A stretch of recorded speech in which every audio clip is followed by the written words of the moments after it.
ევროკომისიის ანგარიშში ასახული ეს უმძიმესი რეალობა კიდევ ერთხელ ცხადყობს ბიძინა ივანიშვილისა და პარტია ქართული ოცნების მიერ საქართველოს ევროპული ინტეგრაციის მიზანმიმართულ საბოტაჟს, საქართველოს კონსტიტუციის განზრახ უგულობელყოფას და ჩვენი ქვეყნის ეროვნული ინტერესების ღალატს. ანგარიშში ასახული ვითარება, რომელიც განაპირობა ქართული ოცნების მიერ სახელმწიფოს მიტაცებამ და რომელიც ყველა ქართველისთვის კარგადაა ცნობილი, უპირველეს ყოვლისა ძირს უთხრეს ქართულ სახელმწიფოებრიობას, საქართველოს მომავალს, ჩვენი სამშობლოს განვითარებას, საფრთხეს ქვეშაყენებს ჩვენი და ჩვენი შვილების მომავალს, ეს მართლობა, რომელსაც მიტათა ძალაუფლება ჩვენს ქვეყანაში არ მარტო გვაშორებს ქართველებს ბევრი თაობის მრავალსაუკუნოვან ევროპული არჩევანს და ისწრაფებს არამედ ანგრევს საქართველოს სუვერენიტეტს, სახელმწიფოებრიობას და მხოლოდ ოკუპანტი ქვეყნის რუსეთის ინტერესებს ემსახურება. დღეს, როდესაც ევროკავშირის კანდიდატი ქვეყნების ლიდერები ესწრებოდნენ ევროკომისიის ანგარიშის წარდგენას ბრიუსელში, საქართველოს ადგილი იყო ცარიელი. ქართული ხალხი არ იყო წარმოდგენილი იმ ქვეყნებთან ერთად, რომლებიც საკუთარ თავს ევროპული ოჯახის განუყოფელ ნაწილად მოიაზრებენ და უახლოეს მომავალში ევროკავშირში წევრობისთვის ემზადებიან.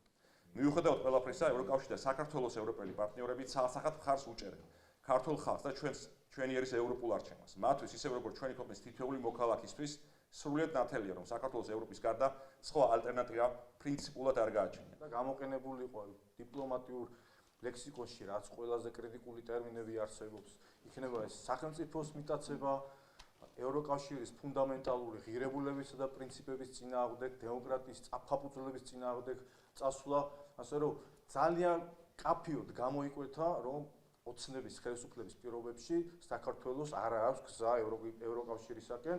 ამასთანავე ითქვა, რომ ესეთ ინსტრუმენტები, როგორც არის სასამართლო, მიტაცებულია და პოლიტიკური ნიშნით არის გამოყენებული, ხდება ადამიანის ფუნდამენტალური უფლებების და თავისუფლებების შეზღუდვა, უკანონო დაკავებები და შემდეგ მოთხოვნებში, რა თქმა უნდა, დაფიქსირებულია, რომ ეს საშინელი კანონმდებლობა რეპრესიული, რომელიც არ შეესაბამება ევროკავშირის ღირებულებებს და პრინციპებს, აუცილებლად უნდა გაუქმდეს და რეფორმები უნდა განხორციელდეს და შესაბამისად უნდა დაუბრუნდეს საქართველოს გზას. ძალიან კრიტიკულ და უმძიმეს ანგარიში არაფერია ისეთი, რომელიც ჩვენ საქართველოს მოქალაქეებმა ადამიანებმა, ვისთვისაც ეს ქვეყანა ძვირფასი არ ვიცით.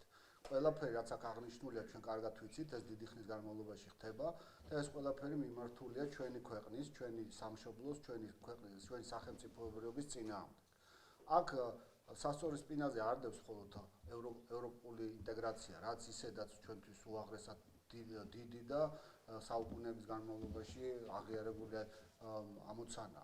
აქ საერთოდ სახელმწიფოებრიობა, ქართული სახელმწიფოებრიობა ჩვენი ქვეყნის, ჩვენი შვილების მომავალია.